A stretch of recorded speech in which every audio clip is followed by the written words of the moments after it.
Good day, Tesla fans. Welcome to another video. This time we are on our way to what I have dubbed the Roundabout Gauntlet. Basically what it is 4 roundabouts in a row, 3 of which are dual lane roundabouts.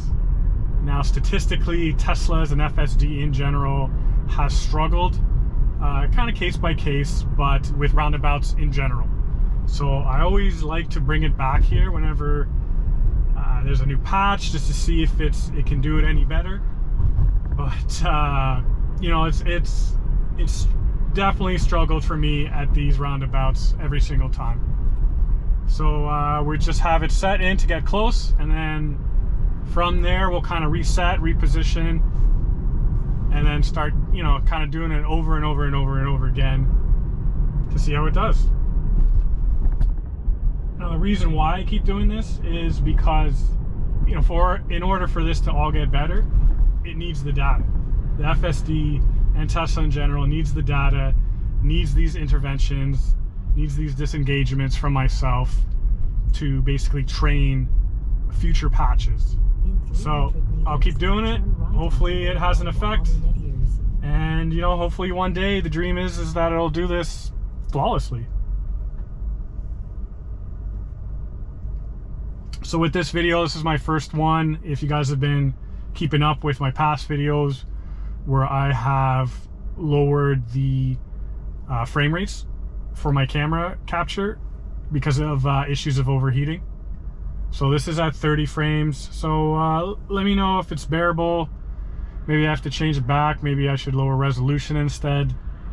Yeah, just give me some advice, and I'll go from there. So it is worth mentioning also that we are on the Quebec side. This is where I have found the kind of best stress test for it with roundabouts. So yeah. Now turn right onto Boulevard Alley Meteors.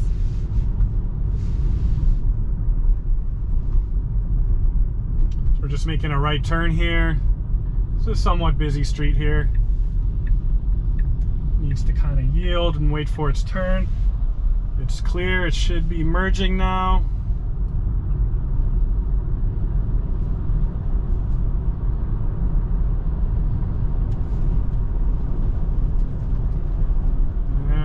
It's not a lane, Tesla, correct yourself. And it does, kind of dramatically, but yeah, good job.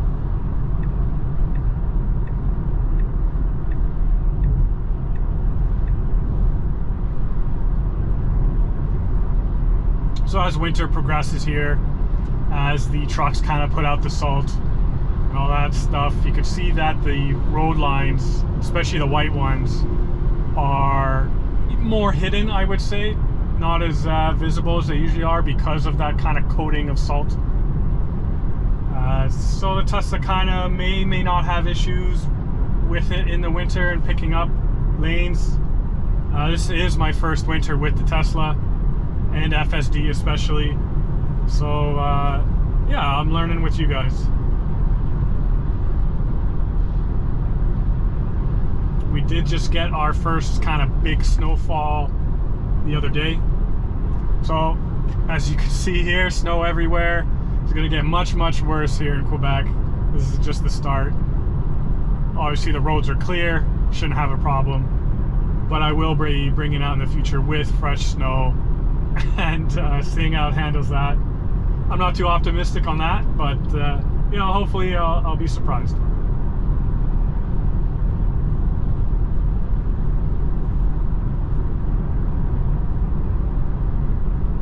So again, just as a refresher, top left hand corner, blue wheel symbol means FSD is active and driving the car and is in control. You know, every 30 seconds or something, you might see something come up here at the bottom, just like that. Apply slight turning force to steering wheel. I apply it, it knows I'm here, it knows I'm paying attention, and it'll carry on with FSD.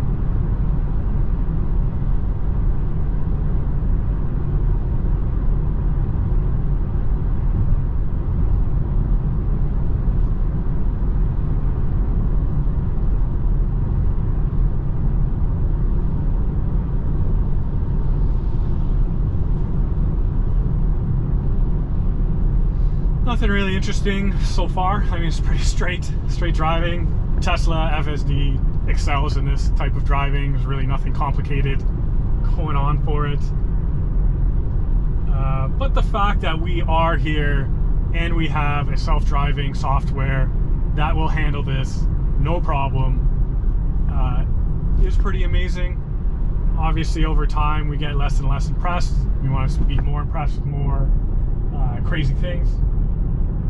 But still, it's good to reflect back on how far we've come in such a short amount of time.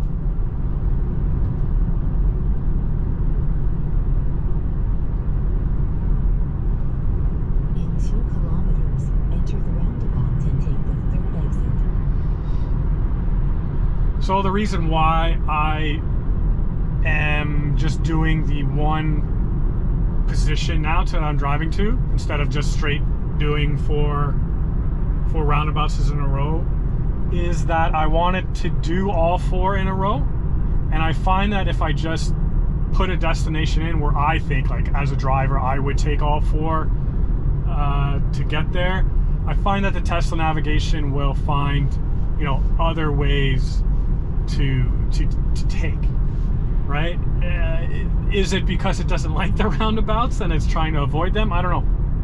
But we're gonna go to the destination, we're gonna stop, we're going to reset and sort of force it to take all 4 in a row. This is the best position that start position that I found to make it happen.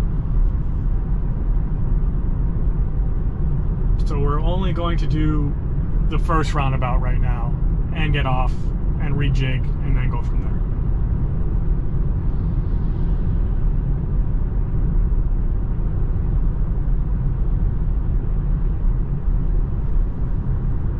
This first one is a dual lane, so we'll get a good experience on how the mood of Tesla is today.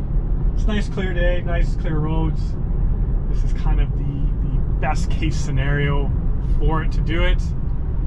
Speed limit is going to switch to 50. It should adapt to 50. And here's kind of where I find the first issues are with roundabouts, is it's suggesting 25 kilometers an hour.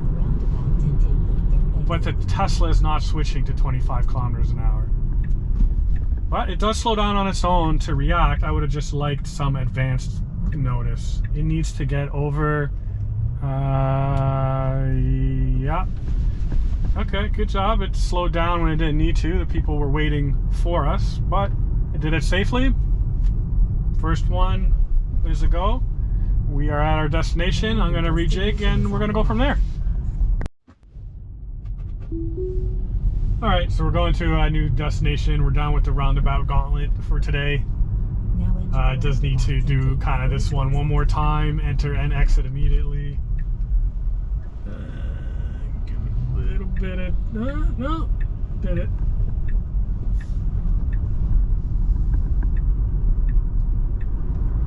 Okay, well, it did it very weirdly, but it did do it.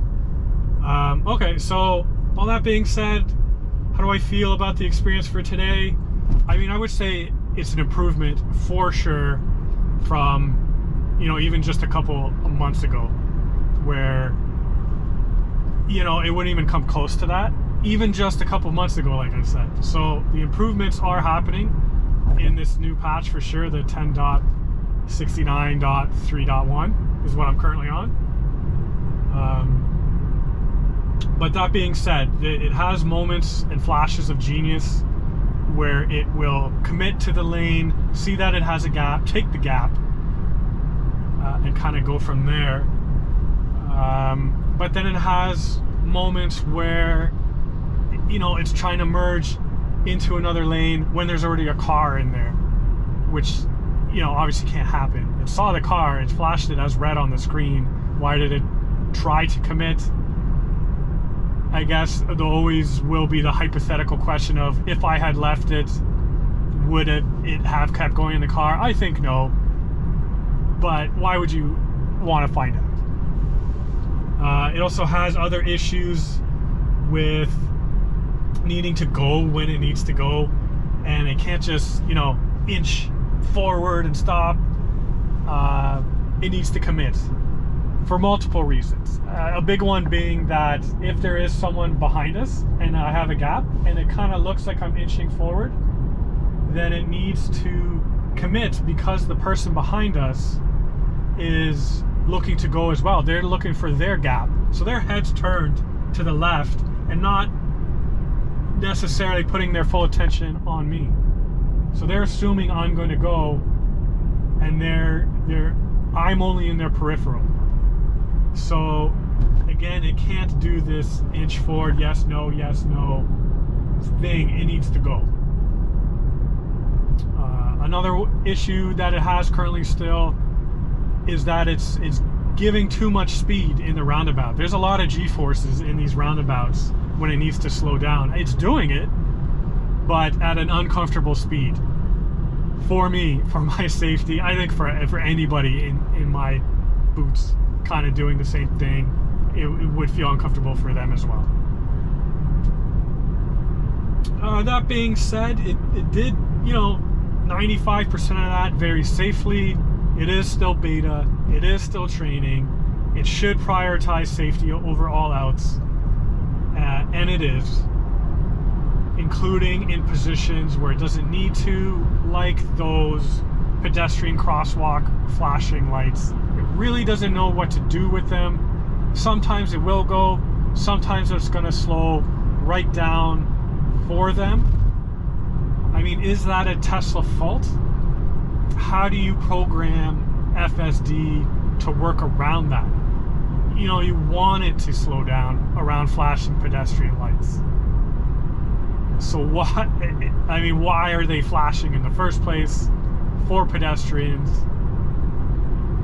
when there are no pedestrians? Clearly it's to kind of control traffic, slow down traffic. Kind of in the wrong way of doing so. There are no pedestrians, so why are you flashing pedestrian lights? Throw on slow down lights. That's how I would do it if I was, designing the infrastructure of these roundabouts. So that's kind of an interesting question. In the end, with FSD, my belief, and autonomous driving in general, robo-taxis, all that kind of ecosystem, my belief is that they will have to do specific road signs just for autonomous driving. So we have road signs already that are specific for pedestrians, specific for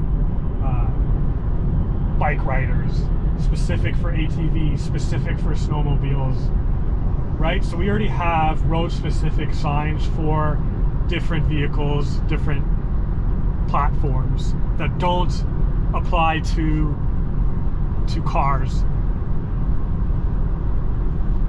So I feel that they're going to have to add another layer of that for just autonomous driving. Rather they throw on, let's say a construction sign comes up and they have a whole bunch of detours. Me as a human can immediately assess that situation because, there's usually another human there waving their hands telling us what to do. Tesla's not going to pick up hand signals. So, whether they have a sign with just like a QR code or something on it where, Tesla's camera system will instantly read that QR code. The QR code will tell an autonomous vehicle exactly what's happening without the need of anything else. So that's kind of my thinking. Whether it's a QR code or not is irrelevant. Just the fact of something, a quick snapshot of communication for autonomous vehicles to kind of help them out.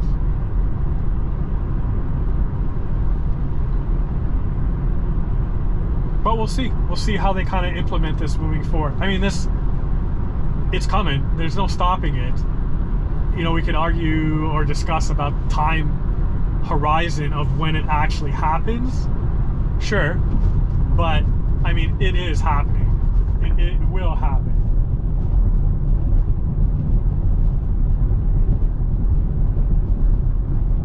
So kind of finding out, through regulations of how we're going to best implement it, I think is the best way to move forward, as opposed to, you know, some people are just trying to flat out not allow it at all.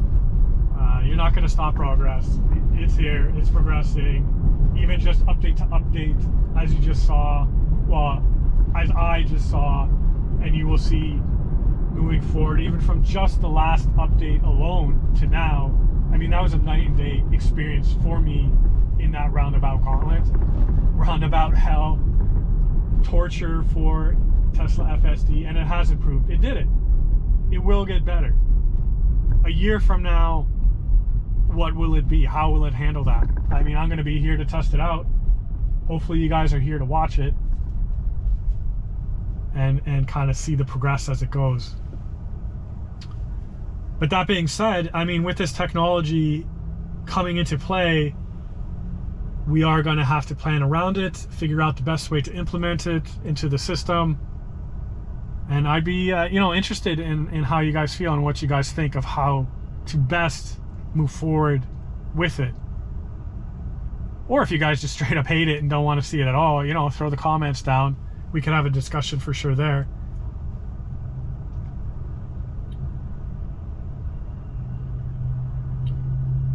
And again, I guess it should be said again that Tesla is completely camera based, right? There is no LiDAR, HD maps, none of that, you know, your Waymo or Cruise, robo-taxi systems are doing.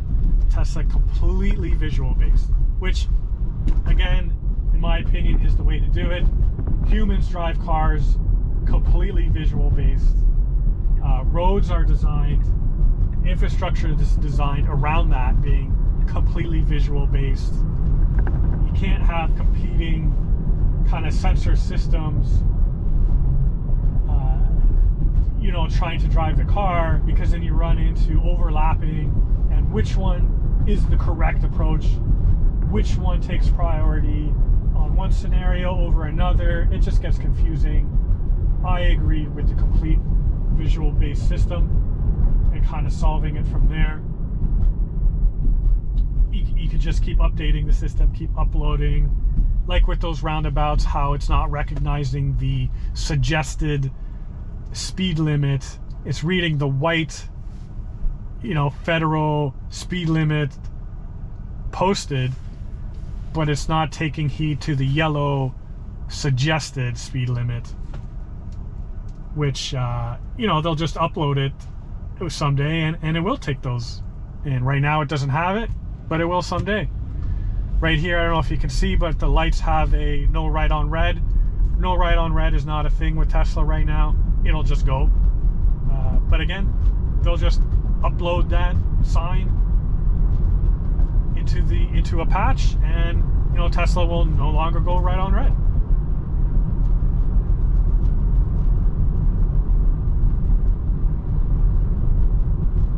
So we got a left turn coming up here. I'm nearing kind of my destination. I kind of gave my synapses, my breakdown, my feeling of kind of all that kind of roundabout stuff, and I'm gonna keep pushing it. I would love to hear what you guys think about other stress point positions.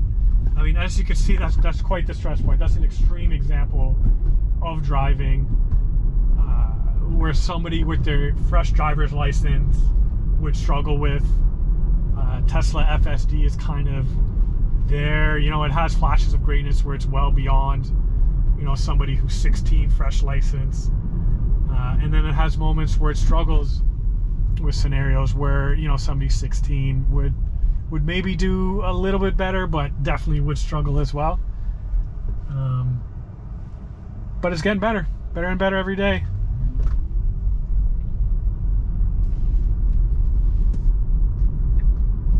Yeah, so let me know if you have any stress tests for those people that are my Ottawa viewers, of places that you know, places that you would like to see a Tesla be tortured in moving forward.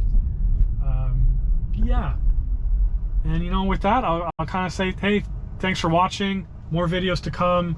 Like and subscribe so that you kind of get more footage going forward. And again, thanks for watching.